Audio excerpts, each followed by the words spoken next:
بروح الشباب وعزيمة الرجال وحكمة الأشياخ ننقل أمجادنا السابقة من طي الكتب وسجل التاريخ إلى أرض الحاضر الذي نعيشه. هيا. Alors tout d'abord, nous aurons le mot de l'éditeur ici présent, Inch'Allah, qui prendra la parole. Monsieur Youssouf Saint-Pouré.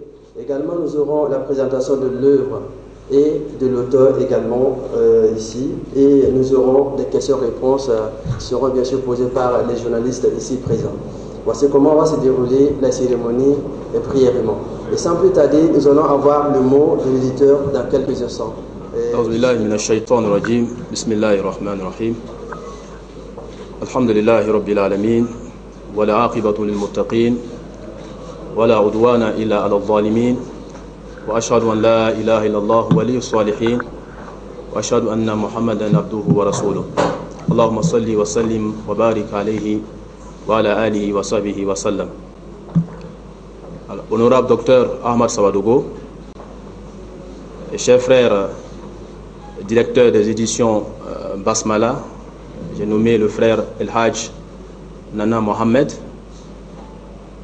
chère éminence savant et imam de notre communauté, honorables responsables et représentants des associations et organisations et mouvements islamiques, messieurs les représentants des corps diplomatiques, chère auguste assemblée en votre qualité respective, chers frères et chères sœurs et amis en islam, tous réunis ici cet après-midi, nous vous lançons le salut de l'islam, le salut des gens du paradis, qui est Assalamu alaikum wa rahmatullahi wa barakatuh. Alors nous rendons grâce infiniment à notre Seigneur, subhanahu wa ta'ala, qui nous a tous réunis ici en ce jour, alors pour participer donc ensemble à la présentation de cette œuvre, une œuvre islamique, une œuvre d'une importance capitale pour notre communauté de manière particulière et de manière générale pour le monde entier. Et cette œuvre-là qui s'intitule alors l'islam et la paix donc dans le monde. L'édition Basmala, alors donc que je représente ici, je représente donc le directeur donc de l'édition Basmala, donc le frère Mohamed Nana, alors qui me charge, n'est-ce pas, de prendre la parole en son nom, pour dans un premier temps remercier le docteur Ahmad Savadogo pour cet effort, n'est-ce pas, qu'il a eu à faire pour nous faire sortir cet ouvrage, d'accord, qui nous parle donc de l'islam et des solutions que l'islam prône pour qu'il y ait la paix donc dans le monde. Donc nos remerciements donc vont à l'endroit du docteur pour cet effort donc il a eu à faire, et nous prions Dieu subhanahu wa ta'ala qu'il mette cela dans la balance de ses bonnes actions le jour de la résurrection. Ensuite, nos remerciements également vont à l'endroit donc de notre parrain et notre frère bien-aimé, qui également est prêt donc à aider toutes les actions que nous menons dans l'avancée de l'islam. Donc j'ai nommé ici le frère Saint-Pouré. Nous le remercions pour son accompagnement, d'accord, dans la réalisation donc de cette activité-là. Et nous prions Allah Ta'ala qu'il puisse le récompenser également de la meilleure des manières. Alors, l'édition Basmala est une édition que nous connaissons tous et qui a eu donc à publier beaucoup d'ouvrages et qui a un site web, qui peut être visité et sur lequel nous allons avoir beaucoup d'informations. Le site web qui s'intitule bismillahbf.org, www.bismillahbf.org. Alors donc ce site-là, nous allons donc le visiter pour avoir plus d'informations sur l'édition Basmala, Inch'Allah.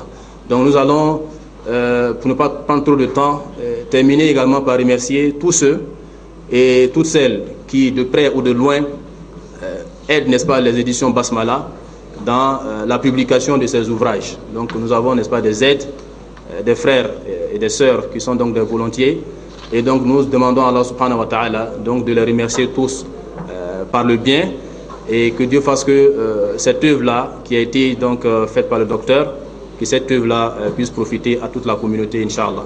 Donc nous n'allons pas être très longs, nous allons donc nous arrêter là et permettre, Inch'Allah, donc de poursuivre la suite, n'est-ce pas, du programme. Assalamu alaikum wa rahmatullahi wa barakatuh. Wa alaikum assalam wa rahmatullahi wa barakatuh.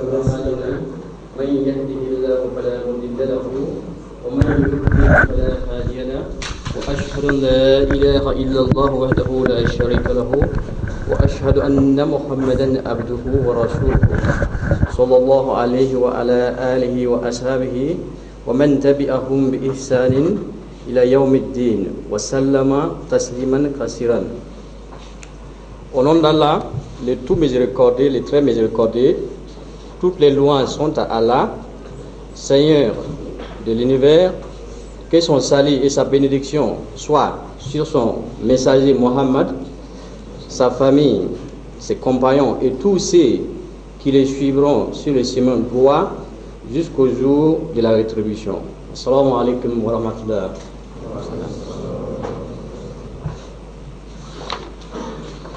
Tout d'abord, nos remerciements au docteur Ahmad Isaac Kindo, au docteur Abdus Salam Sawadogo, l'auteur de l'ouvrage, El Hadj Mohamed Nana, directeur des éditions Basmala, leurs éminents savants et imams, honorables responsables représentants des associations, organisations et mouvements islamiques, messieurs les représentants des corps diplomatiques, chers augustes assemblées en vos qualités respectives, chers frères et sœurs et amis en islam, tous réunis cet après-midi, je tiens, c'est pour moi une grande joie et aussi un honneur de prendre la parole à l'occasion de cette cérémonie de présentation et dédicace du livre écrit par le Dr Ahmad Abdus Salam Sawadogo, dont l'intitulé est un thème d'actualité, l'islam et la paix dans le monde. Je tiens en cette solennelle circonstance à saluer tous les participants, en particulier les présences imminentes rehaussant l'éclat de cette cérémonie. Je voudrais enfin remercier l'auteur, merci Dr Ahmad Salam Sawadogo, de m'avoir honoré à travers le parrainage de cette initiative salutaire d'une portée à la fois religieuse, islamique, mais aussi ayant un apport incontournable à la compréhension à l'islam pour tous. Puisse Allah bénir cette œuvre et donne longue vie à notre éminence docteur Ahmad Sawadogo de continuer dans ce sens afin que la paix et la quiétude sociale puissent régner au Burkina Faso et pourquoi pas dans le monde entier. Merci à tous.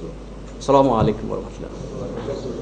Alors, notre docteur Ahmad Abdus Salam Sawadogo est né le 12 septembre 1960 à Bobo-Dioulasso, d'un père parachutiste militaire, originaire de Kasaka, du nom d'Abdus Salam Sawadogo. Alors, cette ambition a dit que le père du docteur Sawadogo a embrassé l'islam. Alors, il débute ses études à la maternelle l'école du camp militaire Ouisin Koulibaly de Bobo-Dioulasso. Ensuite, il entame ses études primaires à l'école franco-arabe de Sikasso Sira de Bobo-Dioulasso en 1977 et obtient le CP français et arabe en 1967. En 1980, il obtient une bourse pour l'université de Médine où il a été admis en classe de 3e après un test de niveau à l'issue duquel il a été retenu. Alors, à la fin de l'année, il est admis au BEPC et en 1983, il obtient son bac. C'est en 1984 qu'il entre dans la faculté des lettres à l'université de Médine où il obtient la licence en 1997. Puis il étudiera le français par correspondance en Belgique en 1984, en 1997. Alors, de retour au Burkina, de février à juillet 1988, il travaille au centre islamique de Lori, qui venait d'ouvrir ses portes, en qualité, bien sûr, de bibliothécaire. En fin d'année 1988, il retourne à Riyad pour un doctorat du 3e cycle et termine avec succès son année préparatoire en 1999 avec une mention excellente à l'université Mohamed Ben Saoud de Riyad. Alors, c'est en 1995 qu'il termine son doctorat du 3e cycle en comparaison de ses utile dans le Coran et la Sunna. De 1996 à 2002, il obtient un doctorat d'État et intègre à l'Université Roi Faisal de Tchad en 2002, en tant que premier professeur de rhétorique arabe, où il dirige des soutenances des thèses de doctorat et des débats. En 2004, il est titulaire du DABEF, c'est-à-dire diplôme approfondi de langue française au Centre culturel français de N'Djamena. En 2008, il rentre au Burkina Faso où il enseigne la rhétorique arabe à l'université Al-Bouda jusqu'en 2012. Il est par ailleurs doyen d'une faculté de cette université.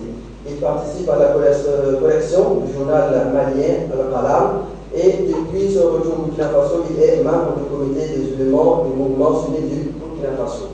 Actuellement, il dispense des cours de rhétorique arabe à l'Institut Ibn Taymiyyah, à l'Institut Ta'lim al-Qur'an et des cours d'instruction religieuse au lycée Al-Furqan. Imam à la grande mosquée de complexe scolaire à Al-Furqan et dirige notamment la prière du vendredi à la mosquée de Feu Moussa Roger de Karbala et à la grande mosquée sunnite de Zambédié. Alors, auteur de plusieurs publications dans les thèses de doctorat tout en langue arabe, il publie l'islam et la paix dans le monde, premier livre d'une série écrite en français. Alors, puisse Allah le tout miséricordieux le soutenir dans ses actes de bien.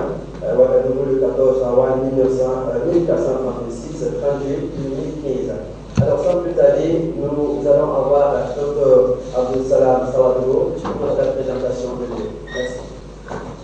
Bismillahirrahmanirrahim. Alhamdulillah wa salatu wa salam ala rasulillah wa alihi wa sahbihi wa man wala. Al-ikhwatul afadil, uhayyikum bi tahiyatil islam. Fassalamu alaykum wa rahmatullahi wa barakatuh. Toutes les louanges sont dues à Allah, Seigneur de l'univers, Créateur des cieux et de la terre, sans modèle préétabli. J'atteste qu'il n'y a de divinité digne d'adoration sauf Allah et que Muhammad,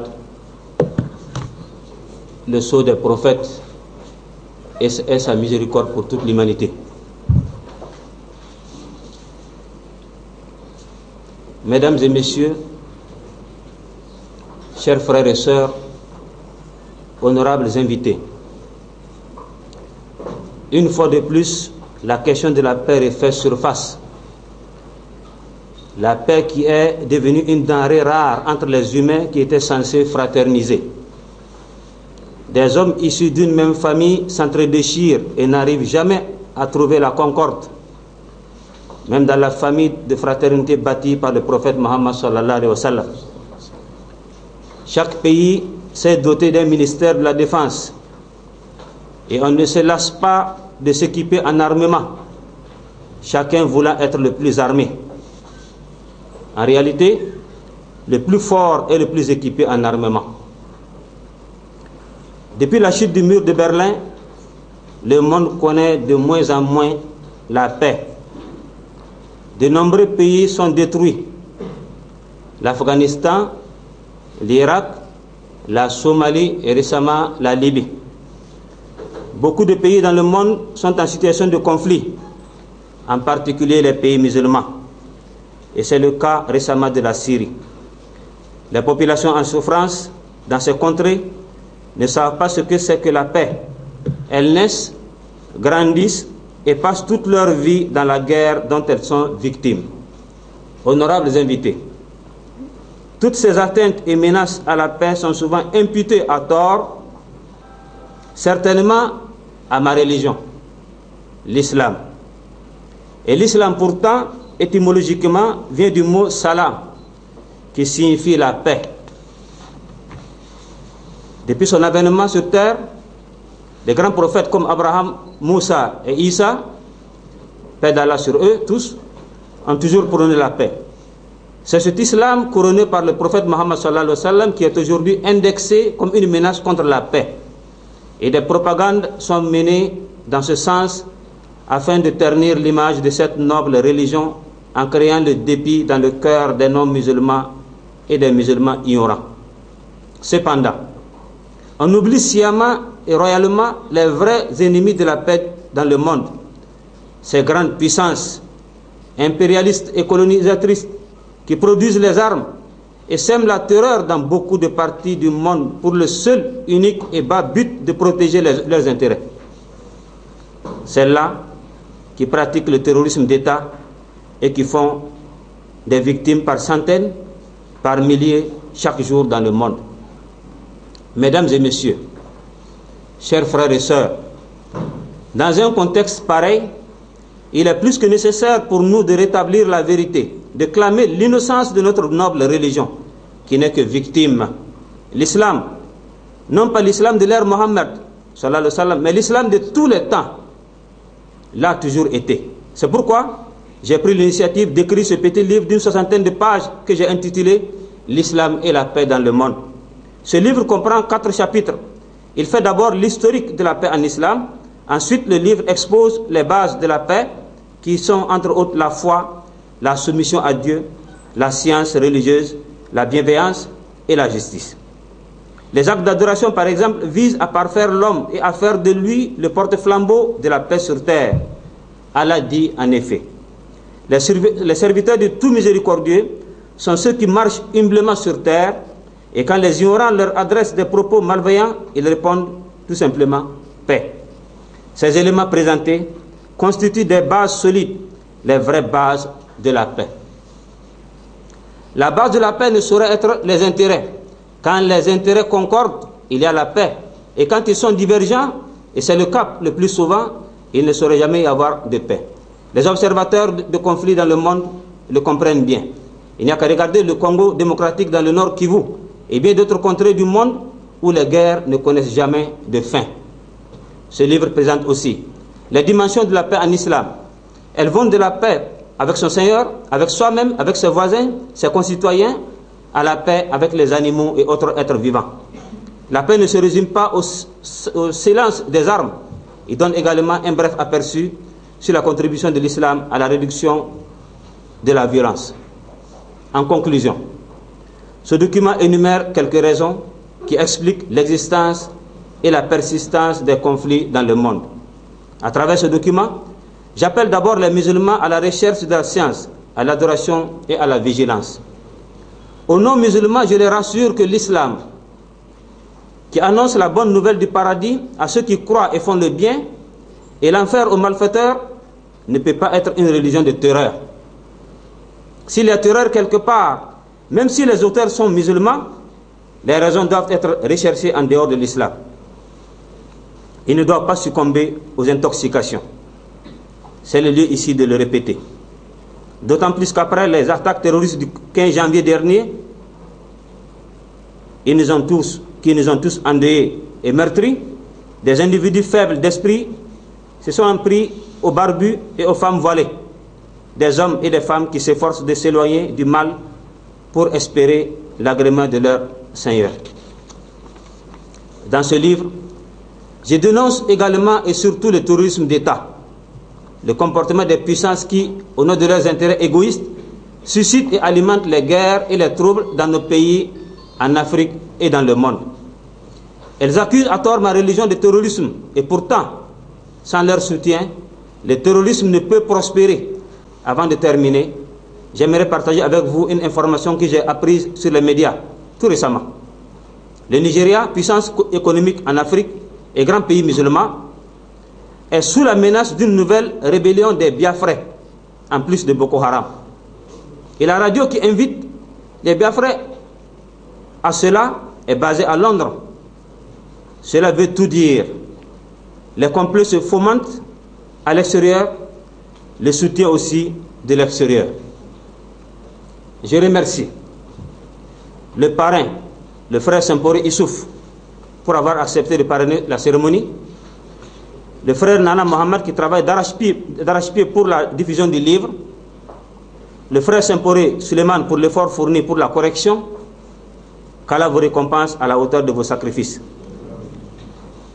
Mes remerciements vont également à tous ceux qui sont ici présents, aux journalistes et à la presse dans son ensemble, qui nous offrent des canaux de diffusion de nos messages. Que Dieu soutienne sa religion. Qu'il protège le faso affaiblissent les terroristes et leur soutien. Que la paix règne dans le monde. Je vous remercie.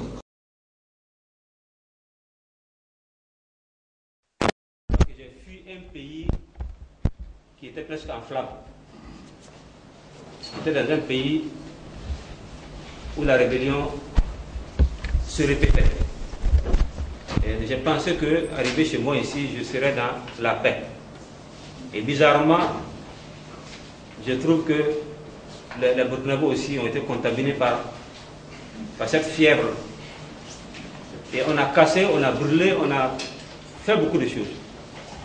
Et je suis allé voir certains imams, les grands imams de la ville, alors pour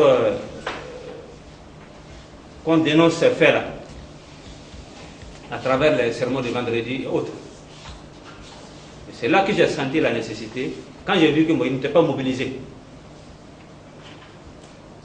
Ça n'a pas été favorable, donc j'ai senti la nécessité d'écrire alors quelque chose pour montrer effectivement que le musulman doit se démarquer de ces activités violentes-là.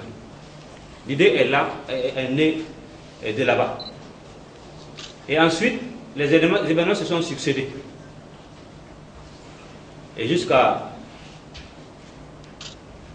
jusqu'au départ et la chute de l'ancien régime. Et j'ai senti que ce qui se passe ailleurs, dans les autres pays, peut embraser aussi le nôtre. Parce que les contextes se ressemblent. Donc avant que les choses n'arrivent, il faut éditer quelque chose, en tout cas pour prévenir les uns et les autres. Donc d'abord le livre c'est pour moi-même, parce que j'ai senti la nécessité en tout cas de parler, de dire quelque chose, alors pour que, parce que moi je crois à l'au-delà, je crois que ce que je connais, alors doit être transmis à ceux qui ne connaissent pas. Et ça c'est un devoir religieux. Donc, c'est d'abord avoir la bonne réponse devant mon Seigneur. Parce que j'ai quitté des zones troubles. Alors il faut mettre en garde le Burkina Faso alors contre ces choses-là. Et aussi le livre s'adresse aux musulmans. Les musulmans qui sont indexés. Pour leur dire effectivement que la violence n'a pas sa place en islam. Et aux non-musulmans aussi, aux non-musulmans qui écoutent les médias occidentaux, qui se laissent emporter par ces flots, ces non-musulmans-là, à travers le livre, comprendra que c'est pas ce qu'on dit sur les musulmans est faux. C'est pourquoi j'interpelle le frère à lire attentivement le livre avant de me poser la question. Il saura que dans le livre, il a une réponse très appropriée. Il est satisfait ou bien il n'est pas satisfait? Où est-il même? Il a fui, non? C'est lui. Non.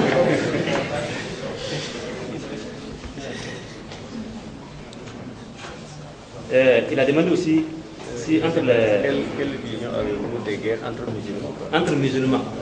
Il a donné l'exemple du Qatar, de l'Arabie Saoudite qui alimente quoi? Qui finance la guerre en Syrie. L'Arabie Saoudite et l'Iran. L'Arabie Saoudite et l'Iran, c'est-à-dire des forces opposées quoi. Voilà. Je vais m'adresser aux frères aussi pour qu'ils me répondent à cette question. Le conflit entre le Burkina Faso et le Mali, qui était derrière ce conflit-là? Les conflits sous-régionaux ici. Vous pensez que nous, entre frères, on s'entretue comme ça? Non.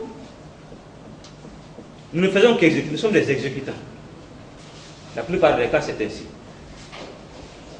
Selon mes analyses et les analyses des experts, l'Occident est en train de préparer, après la chute du mur de Berlin, un autre monde. Puisque il faut nécessairement continuer à vendre les armes. Alors que la guerre froide vient de se terminer. Et les menaces occasionnées par cette guerre-là tendent à diminuer. Alors à qui maintenant il faut vendre les armes? Est-ce qu'il faut fermer les usines? Non. Non, il faut continuer toujours à fabriquer et à vendre. Là, il faut trouver d'autres terrains. Et vous allez confirmer ce que je vais souligner, qu'ils cherchent à créer deux autres blocs. Avant, c'était le bloc communiste et le bloc capitaliste. Actuellement, ce serait le monde chiite face au monde sunnite. Et c'est pour qu'ils sont en train de s'efforcer pour créer des régimes, pour mettre en place dans ces pays-là des régimes pro-iraniens, pour donner plus de force au chiisme. C'est pourquoi George Bush père ne craint jamais d'être arrêté un jour, puisqu'il a mis en exécution un plan manigancé par, c'est-à-dire l'administration, l'administration de ce pays. C'est destituer un régime sunnite pour le restituer avec un régime chiite. L'Irak est ainsi aujourd'hui. Alors la Syrie, le Liban est chiite. Alors même les chiites du Yémen, la rébellion Houthi, qui est une rébellion contre un pouvoir légitimement, c'est-à-dire élu, malgré cela, le pouvoir élu n'a pas le soutien de l'Occident. C'est-à-dire qu'ils sont en train de préparer le terrain pour que les chiites aussi prennent le pouvoir au Yémen. Donc c'est ainsi. Pour qu'un jour, ce sont les sunnites et puis les chiites qui vont s'entretuer. Et donc selon mon analyse, selon ma modeste analyse, ce qui se passe au Yémen et en Syrie et en Irak n'est pas, c'est-à-dire n'échappe pas au contrôle, n'échappe pas, c'est-à-dire à la vigilance de l'Occident. Ils sont directement impliqués dans ces conflits-là.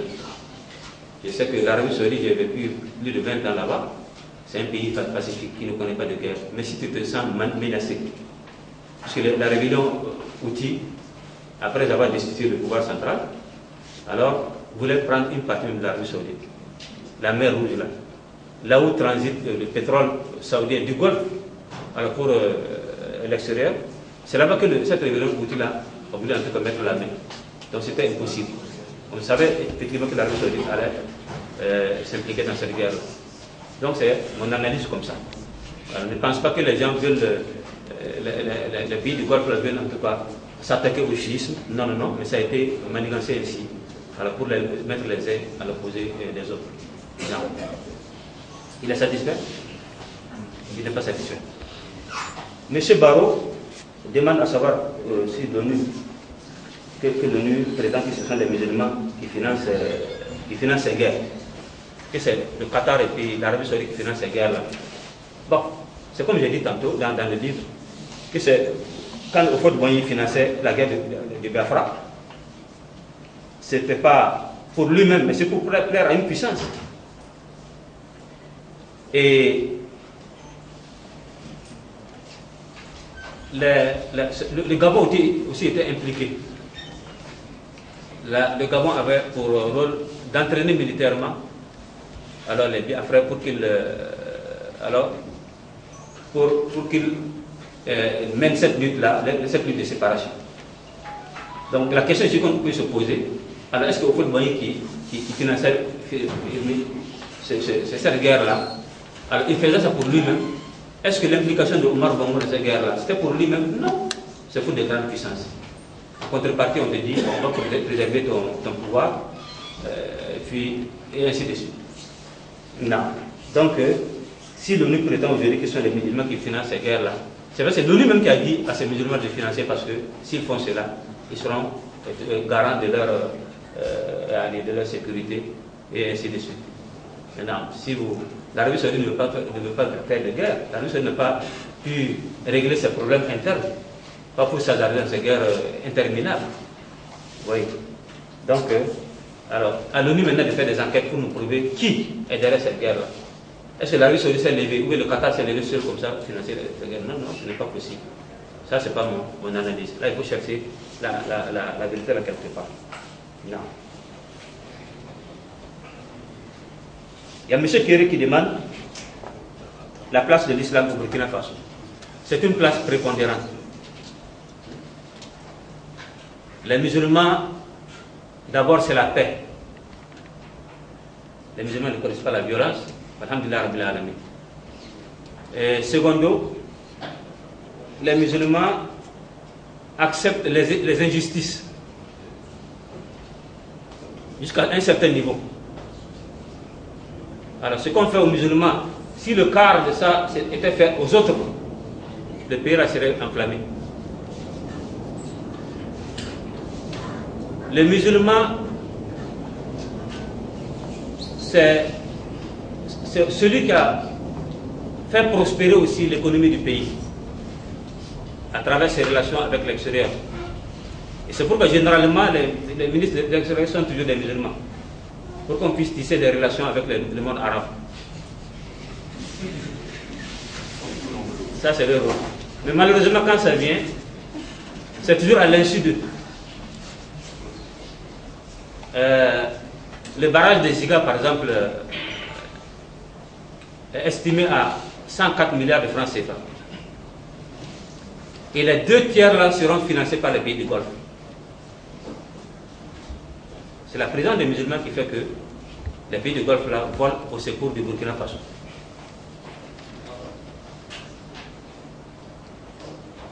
Et les musulmans, à travers les médrasas que vous sous-estimez, a produit une couche sociale modeste, une couche sociale respectueuse envers les parents, envers les voisins, envers les autorités. Si en tout cas les musulmans écoutent les savants musulmans, en tout cas il n'y aura pas de casse, il n'y aura pas de manifestations violentes, il y aura toujours la sérénité et la quiétude sociale au Burkina Faso. Donc le rôle que jouent les musulmans est visible, mais les médias font semblant de ne pas voir ça. Et c'est pourquoi, si nous-mêmes on se rend par exemple à la Mako, les gestes humanitaires que nous faisons ne sont pas médiatisés. Par contre, si les autres partent, ils partent avec tous les médias. On médiatise ça pendant des jours et des jours. Même chose dans les médias publics. L'espace qu'on a réservé aux musulmans est minime par rapport à l'espace qu'on a réservé aux autres confessions religieuses. C'est ce qui fait que les musulmans ne sont pas visibles. Ça ne veut pas dire qu'ils ne sont pas présents. Ils sont présents. Ils sont même omniprésents. Non. Mais petit à petit, eux aussi sont réveillés. Ils sont en train de s'organiser par la grâce d'Allah subhanahu wa ta'ala. Alors pour montrer vraiment cette place-là, pour contribuer efficacement à l'édifice, alors de la construction du pays. Par la grâce d'Allah subhanahu wa ta'ala. Ni violence, ni perturbation. Et ce serait toujours avec la paix et la quiétude. Inch'Allah ta'ala. Non.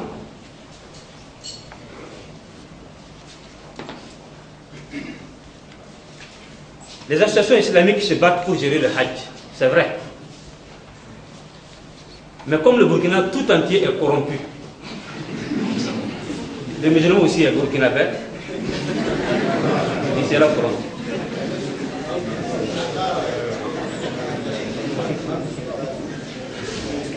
Le régime passé a mis en place des personnes qui ne travaillent que pour eux-mêmes, pas pour l'intérêt de la population. Donc ça fait défaut. Et je pense que depuis la transition et puis l'installation du nouveau régime, les choses vont changer, puisqu'ils ont lancé la balle dans notre camp pour qu'on réfléchisse sur cette question-là pour améliorer les conditions du Hajj, par la grâce d'Allah subhanahu wa ta'ala. Parce que le Hajj c'est quoi? C'est la religion. Mais si ceux qui sont impliqués là-bas sont des commerçants, le problème de Burkina Faso c'est quoi?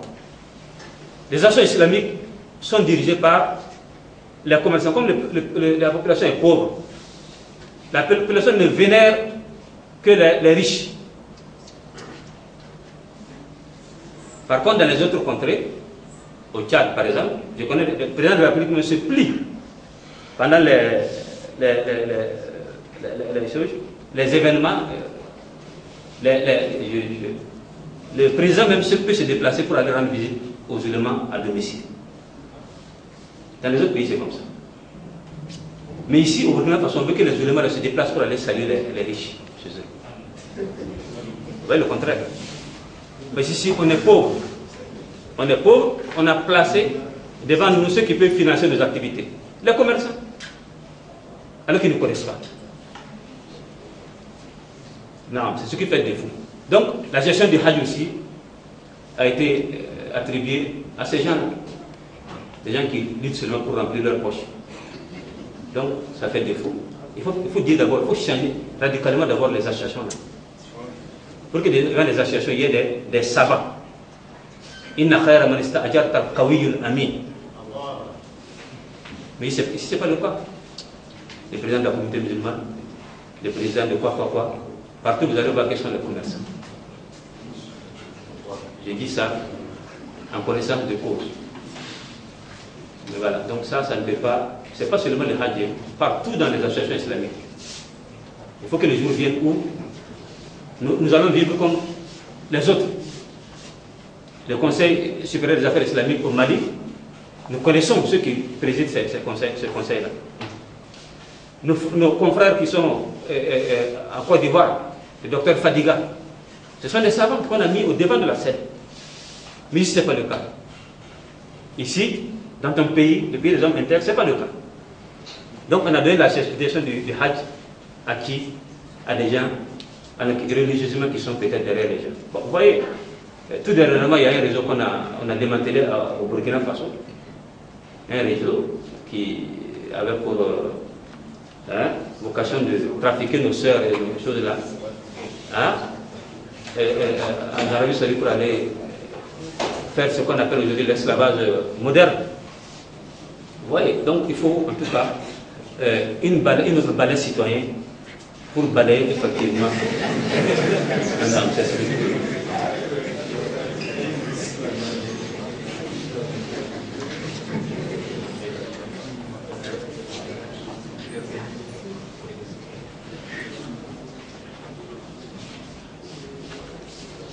Le frère Kéré demande pourquoi c'est la voix des terroristes qui est plus entendue. C'est parce que ceux qui sont derrière les terroristes là veulent montrer le terrorisme comme le vrai visage de l'islam. Sinon, moi j'ai publié ce livre là, mais même si tu appelles Alain Foucault de France Inter de venir, ça fait la propagande de ce livre, il se peut que ça ne passe pas. Parce qu'on ne veut même pas nous écouter, nous qui voulons montrer le vrai visage de l'islam. Par contre, ceux qui gâtent, ça n'a pas commencé aujourd'hui, depuis l'époque du prophète sallallahu alayhi wa sallam. La tasma'u li hadha al-Qur'an walghaw fihi la'allakum taghlibun. C'est ce que les Mécois ont dit à leurs concitoyens. N'écoutez pas, faites du bruit. Dès la récitation du Coran, faites du bruit. Pour qu'on n'écoute pas attentivement ce Coran-là. Parce que ça perce le cœur. Parce qu'aujourd'hui, au moment où on ferme les églises, je vais vous donner un site là, www.église en vente en Occident. Rentrez dans l'internet pour voir si vous n'allez pas trouver ça. Au moment où on vend les églises qui manquent d'adeptes, les mosquées pullulent partout. Les mosquées poussent comme des champions. Donc il faut ternir l'image de cette religion-là. Le blanc a l'avidité de connaître la vérité. Il n'est pas chose comme nous ici. Il cherche, il fait des recherches. Alors, au fil du temps, c'est leurs enfants même qui vont chercher à comprendre l'islam et qui vont véhiculer cette religion-là. Il y a une chose, je ne me rappelle pas de son nom, qui a dit que si on ne se lève pas tôt, lui il voit la Seine là, le fleuve qui traverse Paris là, il voit le chemin des Arabes s'abreuver là-bas. Vous voyez? Donc il faut se lever tôt. Se lever comment? C'est ternir l'image de l'islam. C'est provoquer des guerres intestines comme ça. Je connais qu'il y a des gens, en tout cas il y a des extrémistes partout, des extrémistes hindous, des extrémistes en Inde. Est-ce que vous avez appris qu'il y a des musulmans qu'on a brûlés vifs, 5 musulmans, parce qu'ils ont osé égorger publiquement des bœufs, des vaches. Ah oui, pour ceux qui suivent les événements. Il y a des extrémistes. Mais ça, on ne médiatise pas ça. Parce que ce sont des hindous qui ont brûlé des musulmans. En Birmanie, la minorité religieuse la plus persécutée au monde, selon les Nations Unies. La minorité religieuse la plus persécutée au monde se trouve en Birmanie. Près de 10 000 personnes qui sont éparpillées dans les camps et qui meurent de faim, sans assistance, sans issue. L'ONU est là, on ferme les yeux, on fait la sourde oreille comme si on n'entend pas ce qui se passe là-bas. Parce que ce sont des bouddhistes qui persécutent des musulmans. Ils n'ont même pas participé aux élections récentes en Birmanie, ces musulmans-là. Mais personne ne parle. Parce qu'il y a des extrémistes bouddhistes qui persécutent des musulmans. Les juifs, qu'est-ce que les juifs ne font pas quotidiennement aux musulmans en Palestine? Chaque jour. Des extrémistes juifs. Mais ce n'est pas médiatisé. On ne médiatise pas. En Centrafrique, c'est le seul quartier PK5 qui est réservé aujourd'hui aux musulmans. Tous les autres quartiers ont été évacués. Est-ce qu'on en parle? Je vais vous poser cette question-là. Est-ce que vous connaissez l'ampleur de ce qui s'est passé en Centrafrique? Non. Parce que ce sont des non-musulmans qui persécutent des musulmans. Là, on ne parle pas. On met seulement un petit espace comme ça, et puis on en face.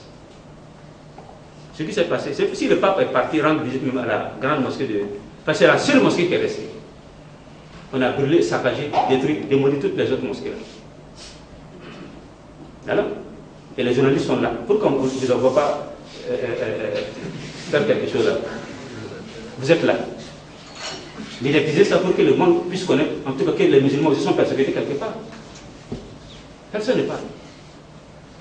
Même la crise en Côte d'Ivoire, toutes les crises là. Ah non, les musulmans aussi souffrent. C'est pourquoi je dis que, alors, ce que nous souffrons, si en tout cas on avait cette puissance médiatique là, alors vous allez savoir qu'effectivement, ils sont plus patients que les autres. Non.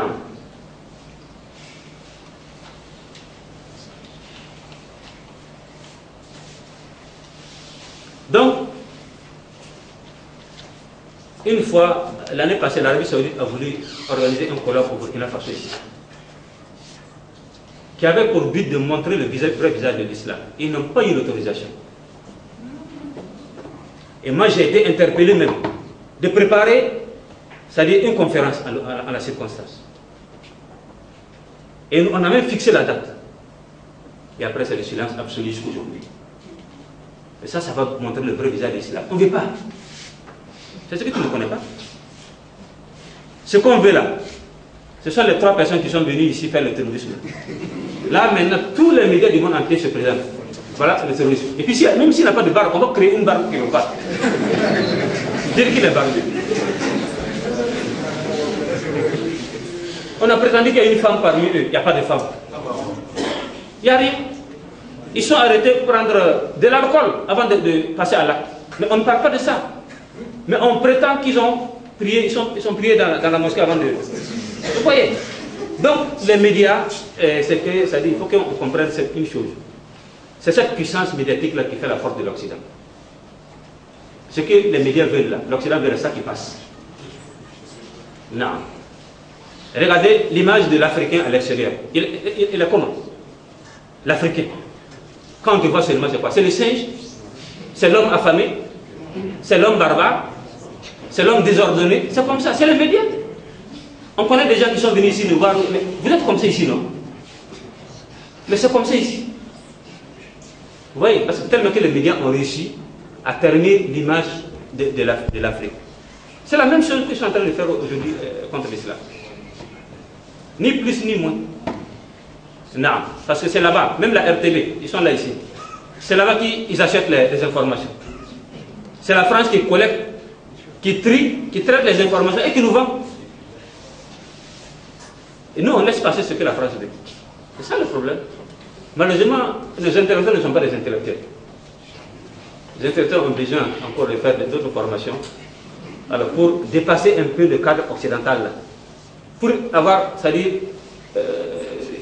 auto-réflexion.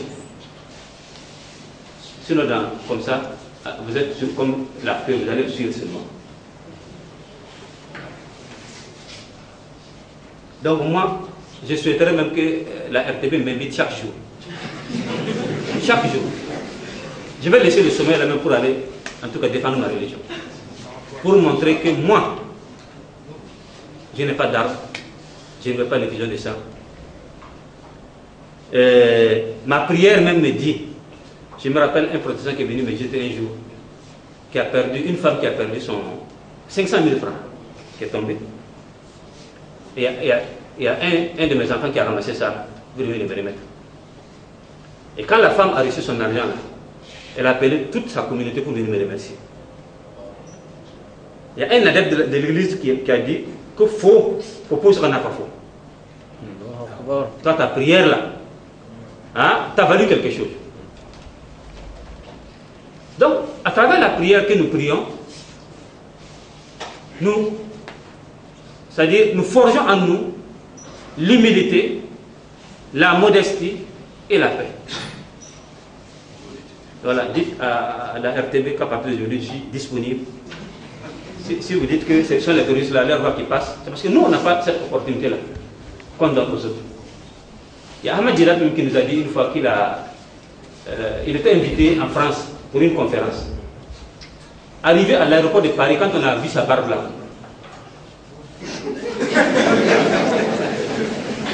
il ne rentre pas. Mais si un terroriste passe, ils sont au courant de lui. Et c'est eux-mêmes qui vont aider sa valise à passer. Et c'est eux, de loin, qui vont déclencher le truc là, puis dire que ce sont des musulmans. C'est pour que je lance ce défi là. Je veux qu'on fasse des enquêtes internationales, indépendantes et crédibles, pour nous dire où sont les femmes de Chibok qu'on a enlevées au Nigeria. Ils sont au courant. Je peux même prétendre que ce sont ces femmes-là qu'on utilise aujourd'hui. Après, le lavage de cerveau. On les utilise aujourd'hui avec des bombes. On te dit, on va là-bas. Elle n'est au courant de rien. Et puis de loin, on déclenche. Les 3 femmes qui ont voulu, c'est-à-dire déclencher leur charge hier, mais avant-hier, là, au nord du Cameroun. Il y a une qui a vu le sang seulement, elle a fui. Donc, vraiment, allez, il faut qu'on analyse les choses là profondément. Zalissa a une soeur qui demande, la RTV, l'idée du livre, je pense qu'elle répond à cette question-là. L'idée est venue depuis les premiers événements, les soulèvements populaires contre la vie chère. L'idée est venue, c'est en 2011, hein. C'est de là-bas que j'ai germé de cette idée-là. Et donc j'ai été à la frontière du Niger pour une activité religieuse. Alors quand j'ai parlé un peu de ça, que c'est l'islam même qui forge, qui appelle à la paix. L'islam ne connaît pas la violence. La violence est politique. La violence est alimentée par des revendications politiques. Et c'est pourquoi je vois des frères ici, l'histoire de FLN en Algérie, quand ils se sont battus pour leur autonomie. Qu'est-ce qu'on a fait? On a appelé les jeunes à faire le djihad en Algérie, Al-Mujahidou. Les gens se sont battus pour chercher l'occupant français. Alors qu'en bas, il y a des communistes. En bas, ils ont utilisé seulement le mot djihad là pour parvenir à des fins. Parce que quand tu dis djihad, mourir pour Dieu, les jeunes là vont en tout cas se sacrifier. Voilà. Tout ce qu'on veut faire aujourd'hui, si c'est pour Dieu en tout cas, tu auras des sacrifices. Donc, même Abdurrachid Dostum en Afghanistan, qui est un grand communiste, qui ne croit même pas en Dieu. Ce communiste-là, il a appelé son mouvement les Moudjahidines. Quelqu'un qui ne prie même pas. Le Moudjahidine, il va avoir la mobilisation. Alhamdulillah Rabbil Alamin. Et voilà, parmi les comportements, le frère Nana a vu la nécessité de republier encore le livre. Le livre est là, il y a à peine 4 mois. Voilà. Donc ça, c'est parmi les comportements. Et le mouvement sunnite aussi a convoqué alors les différents imams des provinces, en tout cas pour montrer le vrai visage pacifique de la Sunna. La Sunna ne connaît pas la violence.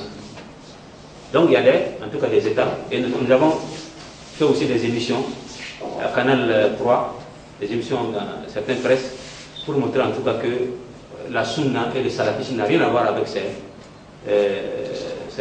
djihadistes-là. Donc le comportement, Inch'Allah, ça va changer petit à petit, puisque bon, c'est l'ignorance. Vous êtes à l'école, vous ne connaissez pas votre religion. Ceux qui se sont fait tuer dans l'attaque, là, les 3 là, hein, s'ils étaient ici, demandez-leur seulement de lire attentivement le Coran pour savoir quels sont les gens. Ils sont des ignorants. On les piège quelque part, sans qu'on les utilise. Non.